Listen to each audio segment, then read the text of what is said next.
Good afternoon, everyone.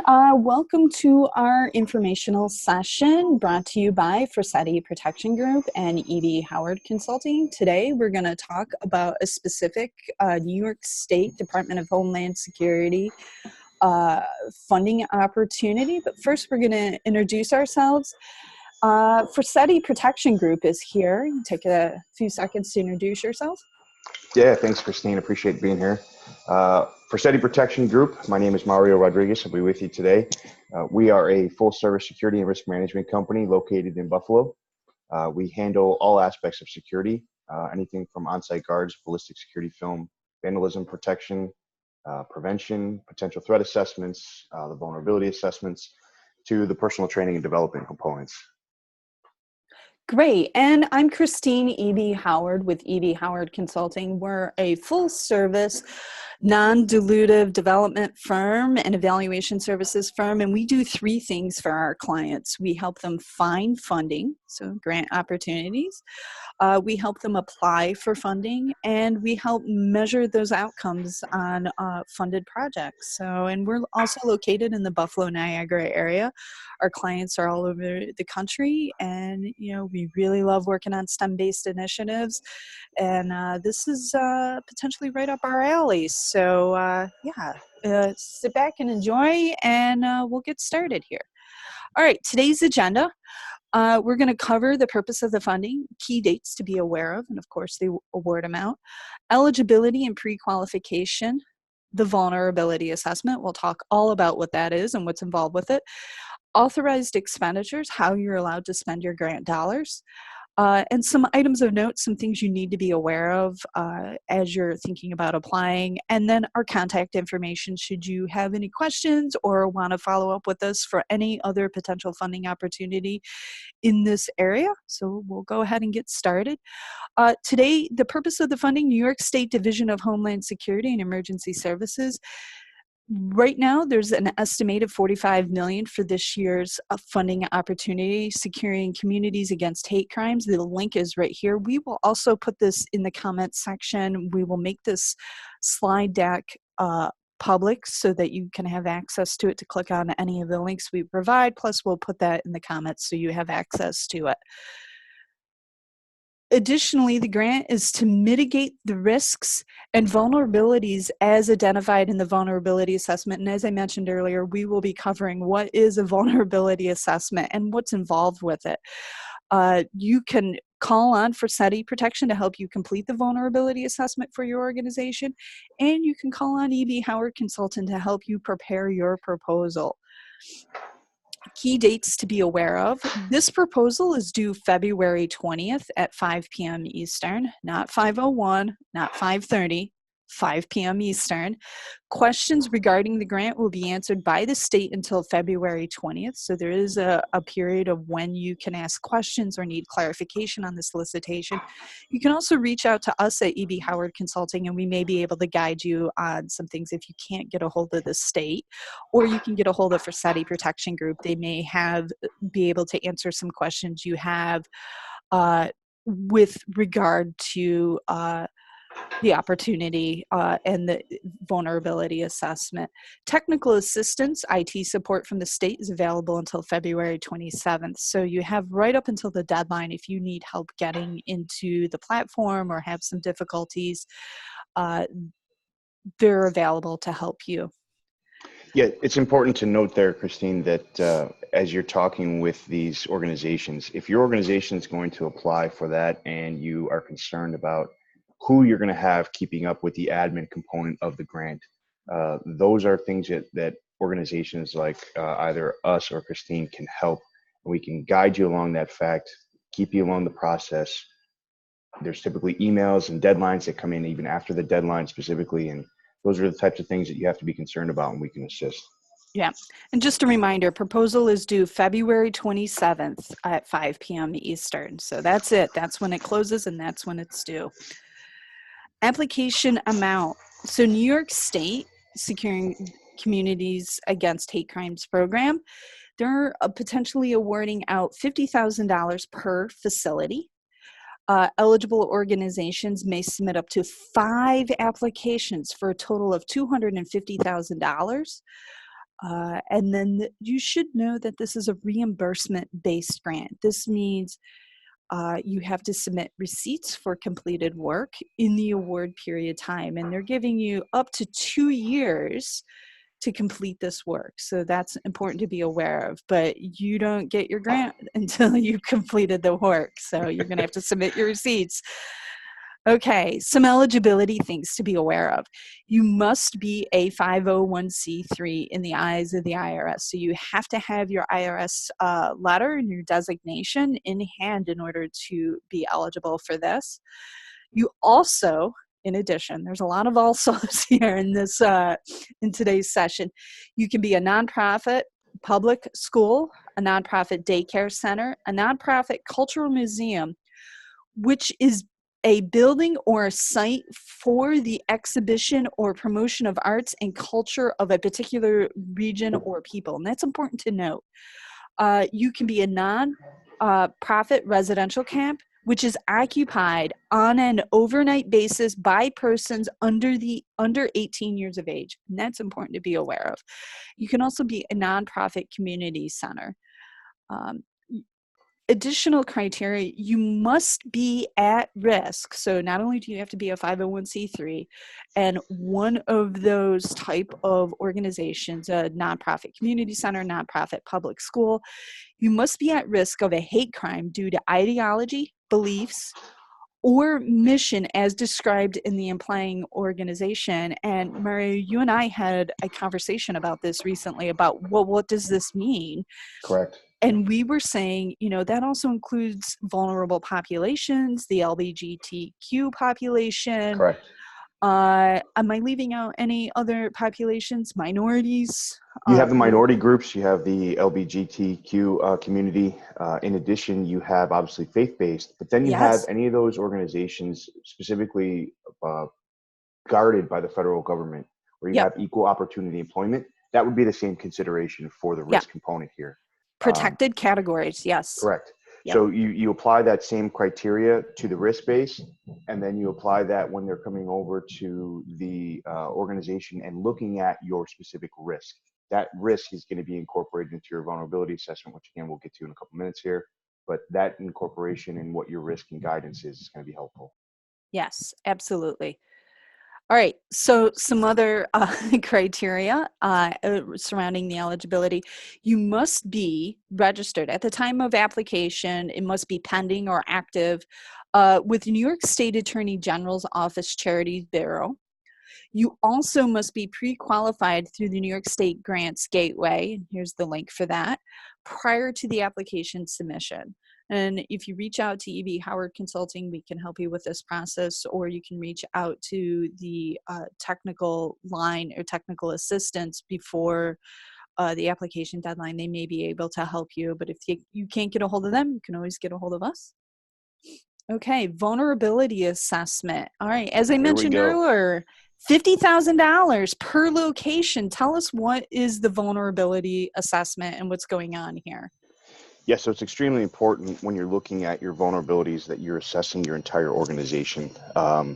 When you're looking at each location, first of all, has to submit a vulnerability assessment. That means if you are a nonprofit organization and you have 2 facilities, or if you're a day camp and you have building E on one side of the parking lot and building F on the other side, each one of those has to have a vulnerability assessment completed in order for you to move forward and apply with the application. Now, that being said, what is the vulnerability assessment?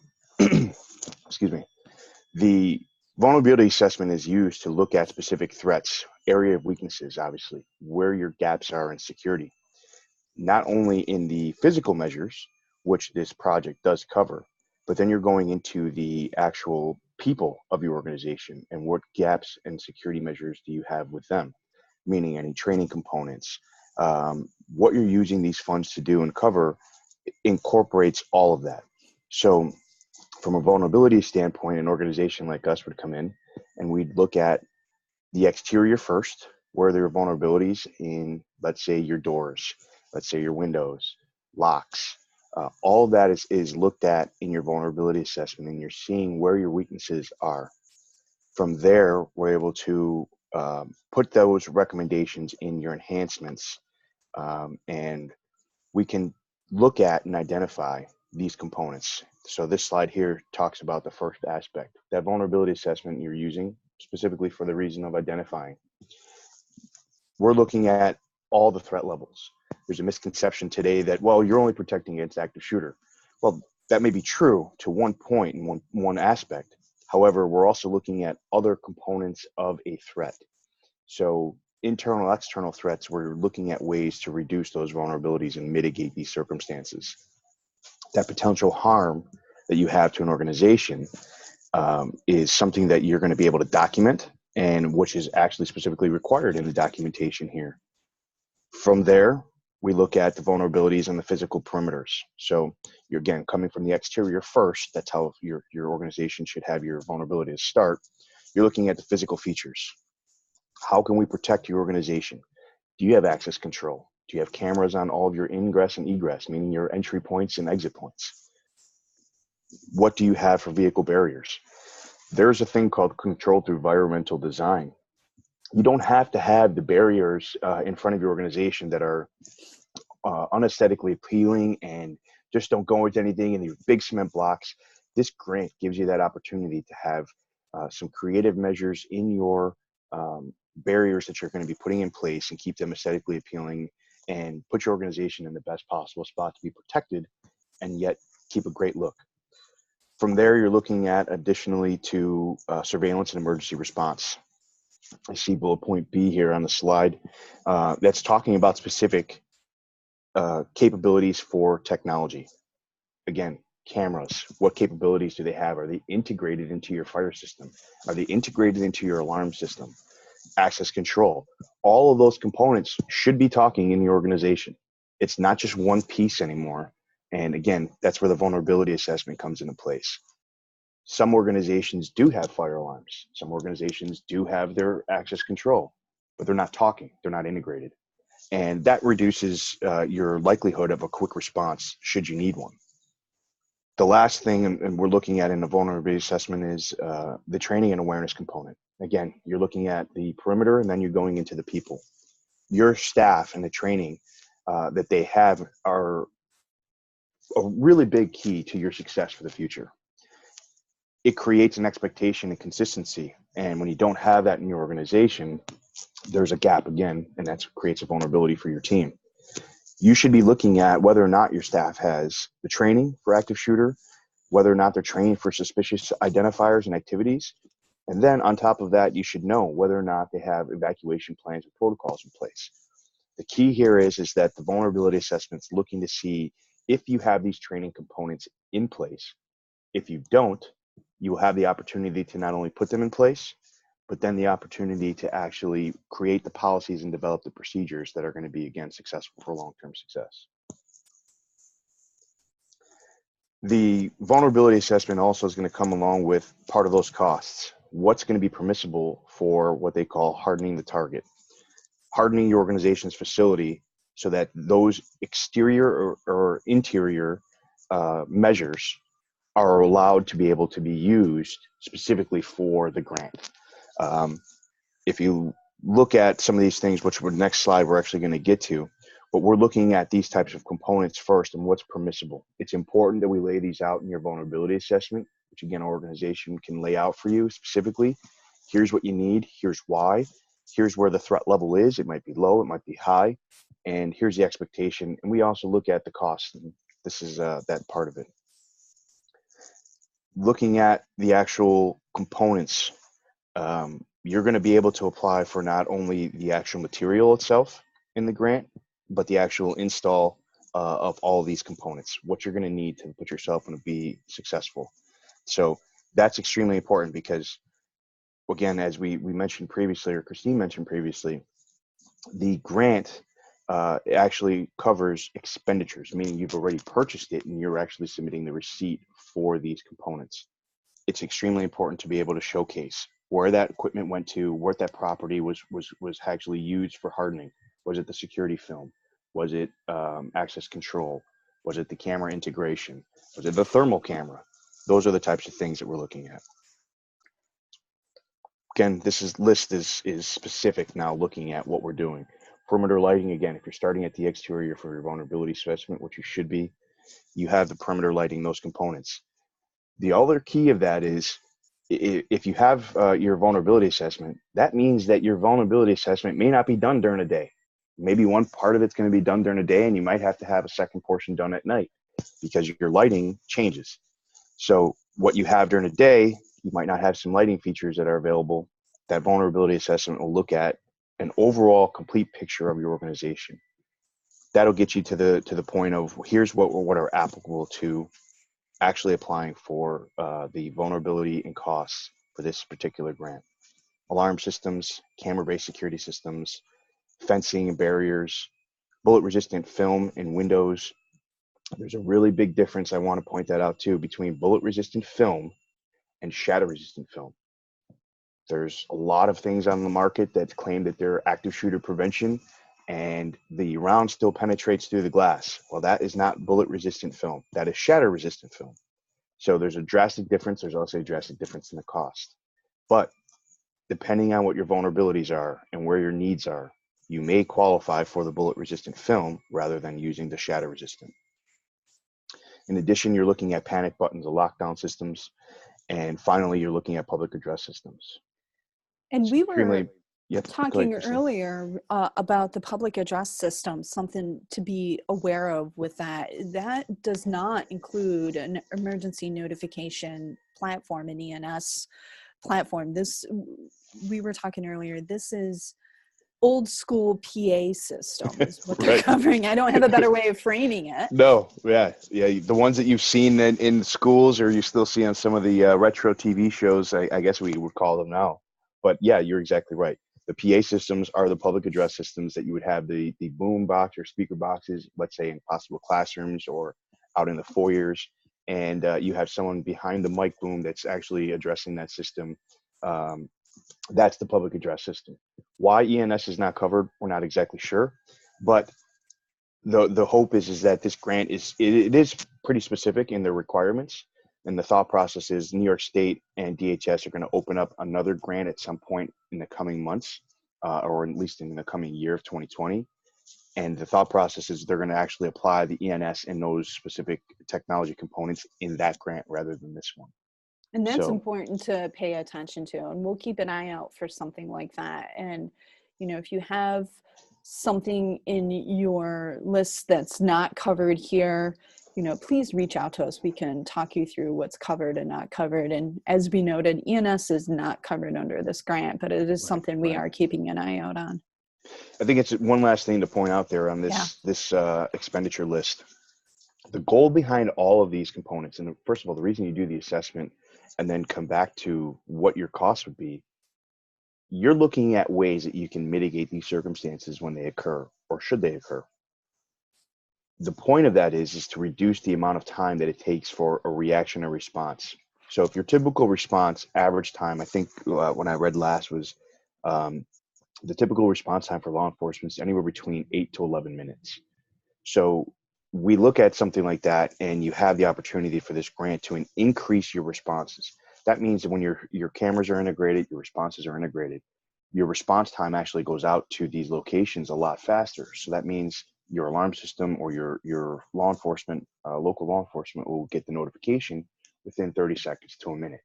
Well, that reduces your response time drastically. So now instead of waiting 8 minutes, you're looking at maybe a 3-minute response, maybe a 2-minute response. The point of that is those seconds and those minutes matter. Those lives are important. Every single person is important, and that gives you the opportunity to make sure that you can reduce and mitigate the loss of life or loss of property. Yeah, very, very important information and detail there. And we have some items of note that we want to bring to your attention. So this has to be a new project, or you're expanding on a previously completed project, but really it's important to know that you cannot use the grant dollars for projects that have been completed prior to this grant award. So what you're doing has to take place during the time frame. Yes, it's a reimbursement grant, but yes, it has to take place during the time frame of the grant award. So your assessment, your vulnerability assessment, has to take place prior to the grant award, right? Am I correct about that? Yeah, completing That's the, correct. yeah. Yeah. Yep. So that's extremely important. You cannot have your application go in without having that completed, not only either project and list done. So let's say you put in some access controls. Maybe you only covered 3 doors before. Maybe you only covered the office door for the nonprofit and maybe one side door. Well, you can expand on that project now because it was previously completed, and now you're adding the other 3 doors. Well, that would be covered under that same cost, and that's where, again, your vulnerability assessment would be able to identify those components. But to Christine's point, you cannot do anything prior to being awarded and saying, well, we did this, and we put in security cameras, it cost us $15,000, and now we want our money back. You have to put the application in. You cannot be doing any work prior to getting the notification that you were awarded any dollars and then expect to be refunded. It's just not how the system works. And that last point, just one last item on this, is you cannot have already been reimbursed through any other grant program. No double dipping. Yeah. So yeah, you can submit an application for this, but if you have another grant supporting this initiative, yeah, unfortunately you can't double dip. So to be very clear on that too, because there have been some other grants that have been available through New York State and DHS and some other components. That does not mean that just because you applied for those other grants, you can't apply for this one first. Correct. Or that does not mean that just because you applied and had a vulnerability assessment from those other ones, that you can't apply for this grant and use some additional projects on here. The other key factor is if you've had a vulnerability assessment in the last 3 years, again, let's say you've applied to these other grants previously, you can use that assessment again. That'll give you the qualification. It has to be within that 3-year period. And if it's not, reach out and we can help you move along the process. I do have a quick question for you. How old is I don't want to say how old, but when is a vulnerability assessment deemed no longer valid? Is it 3 years, 5 years? When should they be renewing or relooking at vulnerability assessments? Realistically, you should be looking at yearly. Okay. DHS is approving a 3-year window. And I think that's just because they've allowed so many grants to come out in the last 3 years. Yeah. But typically you're looking at 1 year to have a review of your vulnerability assessment. And I'll give you a reason why. What we continue to see in our field is that the threat continues to evolve. What does that mean? Well, if you look at something like case studies, which unfortunately we look at as case studies as real life examples of active shooter situations or vehicle ramming attacks, we break those down and we're looking at the scenarios of how these individuals were able to achieve, I know that's a terrible way to put it, but achieve their level of threat. Did they come in with a wig? Did they use an exterior door, or did they come in through a back door, or did they fire through doors and never actually entered in through the actual organization? The point being is that as those threats evolve, that means that your responses and your vulnerabilities change. So you have to address them properly. You should have at least on your budgets or at least in your plans to have at least a yearly assessment on your organization. You should have a training regimen that includes either quarterly or at least annually, and moving your organization along to be successful. Again, as those threats evolve, we have to continue to evolve and be better. That's a good point. That's a good point. And good takeaway there to have and constantly, I don't want to say constantly, but annually review your vulnerability assessment. That's important information to know. So just to wrap up, if you need to get a hold of either of us, our contact information is listed below. Forseti Protection, there's their website right here, along with their phone number if you need to get a hold of them. I will make this public link in our YouTube video, so you'll be able to schedule a consult call if you need to carve out specific time for one-on-one with them. And over here with EB Howard Consulting, our phone number is here as well, along with our website. If you need to carve out specific time for us, we have a link right here for you as well. We can have a one-on-one conversation and have that time blocked right off. But we thank you today for joining us. If you have any questions, please feel free to reach out to us. We'd love to help you. We'd love to be able to provide you with, vulnerability assessment services, security services, and of course, grant preparation services as well. And that's it for today. Thank you, everyone. Thank you.